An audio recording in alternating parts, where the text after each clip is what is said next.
Hey, today I will be talking about the lines on the palm and I will focus on four lines: the lifeline, headline, heartline, and the line of fate or destiny. Now, this video might be a bit longer, but this is how it must be. So, let's explore what each line typically represents, as well as some variations and markings on the named lines. Let's get started with the line of life. The line of life surrounds or encircles the Mount of Venus and can either create a full loop around this area or have breaks along its course. This line acts as a timeline, indicating important ages or dates that begin at the top where it can intersect with the headline. It is usually divided into 15 segments, each representing a period of 5 years. This division is primarily for ease of interpretation. Trying to accurately identify specific past or future events would not be a very practical attempt or aim. The final interval is typically set at 75 years of age, as this number reflects the average lifespan, but many people reach ages of 85, 90, or even surpass 100. The factors influencing early life and old age are not as precisely defined as those affecting adolescence and middle age. So, although these intervals can be sorted as 5 year segments, they may actually align with varying lengths of time, whether longer or shorter. Now, some palmists choose to divide the line unevenly, leading to the first and last segments being longer than those that correspond to the years between childhood and, let's say, 50 or 60 or above. Now, I do not have a preference, but usually I choose to use equal intervals while still allowing for variations in time lengths as I find it easier. Drawing firm conclusions from timeline can be deceptive. So, for example, signs that imply the end of life may be balanced by markings on the other lines or mounts, and the readings from one hand may not always match those from the other.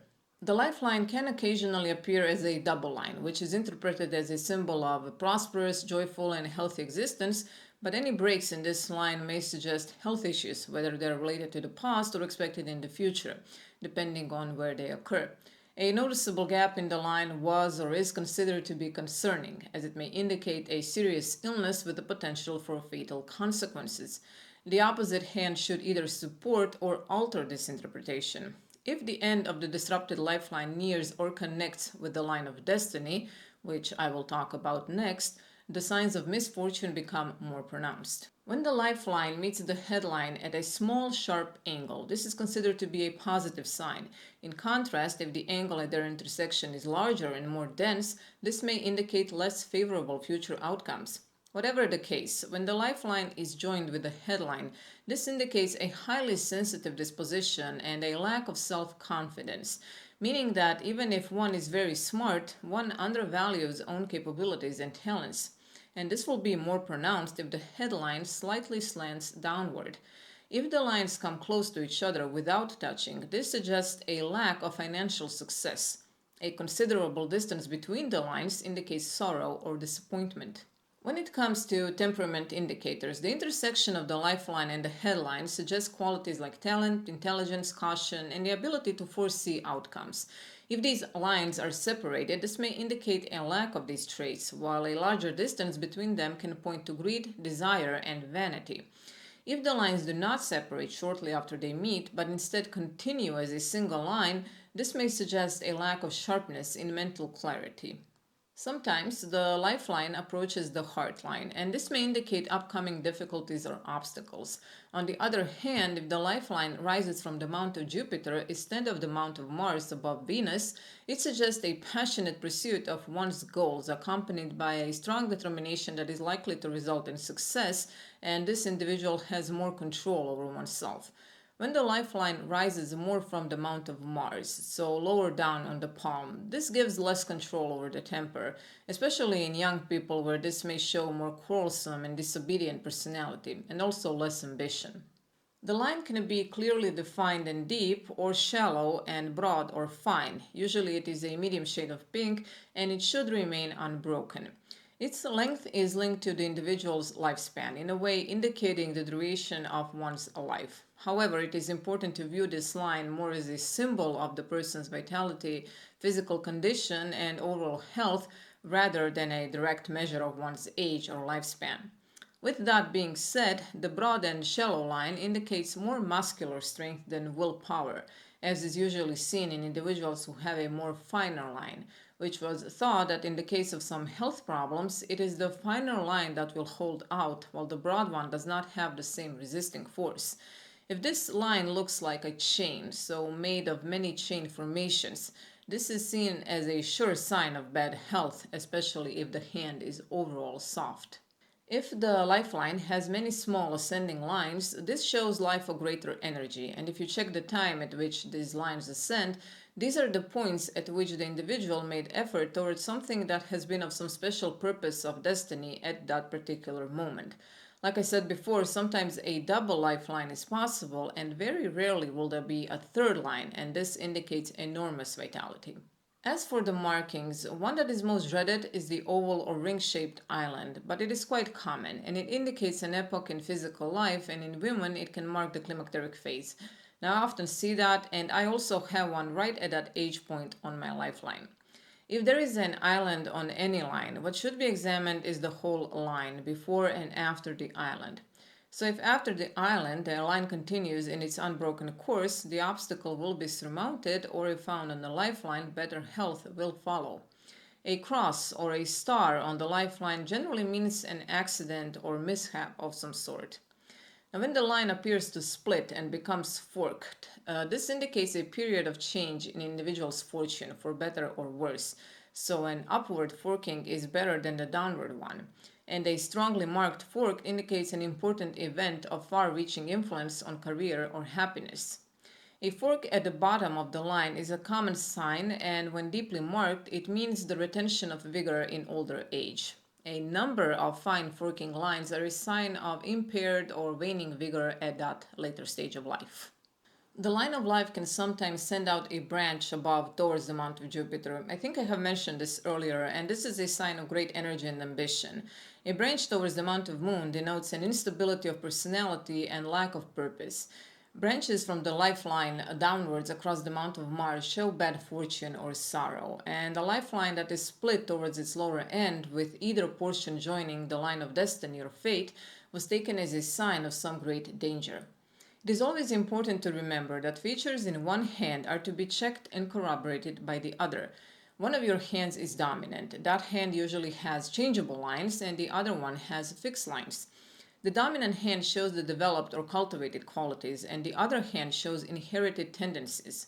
Now, when I was younger, I took a photo of both of my palms every around 6 months, and I can say that the lines on my right hand were changing, and on my left only slightly, if even that. So what this means is that if both hands or palms tell the same story, there is no difficulty in coming to conclusion, but a strong indication in one may be set off against a weaker sign in the other, and in case of doubt, every other line should be carefully examined. Now let's move on to the line of destiny or fate. This is the line I get asked a lot about in my day-to-day life, if not the most. This is one of the principal date lines, also divided usually into 5-year intervals, reading from the bottom upwards. It can cross the lines of the head and of the heart, finishing its course at the Mount of Saturn, so below the middle finger, and its lower end can run close to the lifeline. This is what it is usually pictured. But as with everything else, this line is not very often like that. There are many variations. Now, this line shows likely tendencies and suggests influences that may affect but not necessarily dominate the individual. So, though people like to give it a lot of power, really it is as simple as I have just said. And I like to say to people that the choices you make will determine your destiny. Basically, we are the masters of our destiny if we want to be. And this line gives hints of opportunities which should be seized or warnings of potential dangers which may afflict the path.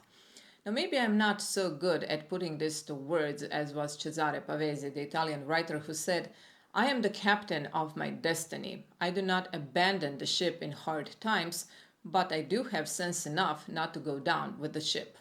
So instead of going to Saturn, the line of fate or destiny may end at Jupiter Mount or bend over towards the Mount of Apollo, and rarely to the Mount of Mercury. The destiny in such cases is influenced by these mounts. So for a man, for example, if a line of destiny bends towards the Mount of Jupiter, a successful career is suggested. And for a woman, it can also indicate good career, but more often it will show a good partner, someone of higher station.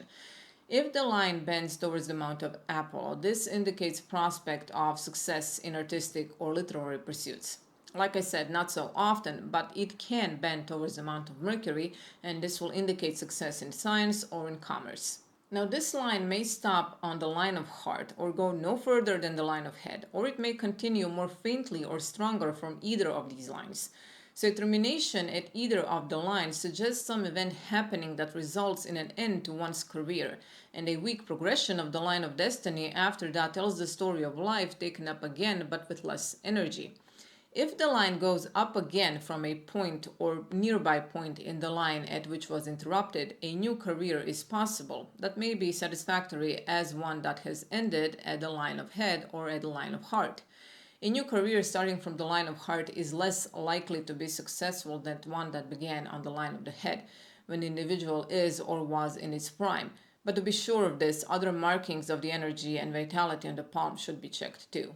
A clear and deeply marked line of destiny indicates a history largely influenced by outside forces or personalities, and this individual will probably follow destined career and make little effort to shape out a life of his own. If this line is more faintly impressed, the person is more likely to achieve high ambitions and have a good career, though in consequence one will have to risk a equally great downfall. A line that wobbles or is wavy denotes a changeful or uncertain career. Sometimes the line of destiny may cross onto the Mount of Venus by looping over the line of life, and two things can be seen from this. First one is that close relatives of this individual will be concerned about one's destiny during the early years, and the other is that a man or a woman, depending on whose hand this marking is, will benefit materially either from a female or from a male. For a woman, this also indicates social advancement by personal relationship or marriage, but these people may place their affections into situations or people who are difficult or are unable to gratify the love that the possessor of this line demands. A line of destiny that begins in the middle of the palm, so above the wrist bracelets, and shapes its course in almost a direct line to the Mount of Saturn, shows a self-reliant and ambitious character, one unlikely to be influenced by other people. And sometimes this line, when coming to the line of head, can fork and split, indicating weakening of willpower and losing energy. If it becomes broken at the line of heart and or merges with the heart line, which is also broken, somewhat unhappy later years are suggested. But when this line, after merging with the line of heart, goes on independently to its end upon Saturn, it denotes that troubles have been resolved and that happier times will come. Crosses, stars, and islands on the line of destiny indicate accidents or setbacks, while squares, triangles, and tridents are considered to be lucky markings. A break in the line is not always bad if one side begins before the other ends, and this tells of complete change in surroundings and position, and if the line is clear, this change will bring advancement in position. Next is the line of head, which begins near the start of the line of life between the thumb and first finger, usually making an angle with the curved line of life. It goes across the plane of Mars and ends between the mounts of Mars and Moon at the part of the palm known as the percussion. So this line should be intact, with no gaps, and it should be clearly visible. The length of this line is to an extent an indication of one's mental capacity or quality. It also shows strength of will, moral and intellectual power, reasoning ability, and self-reliance. So a short line could suggest a deficiency in some of these attributes, and a longer line would indicate an abundance.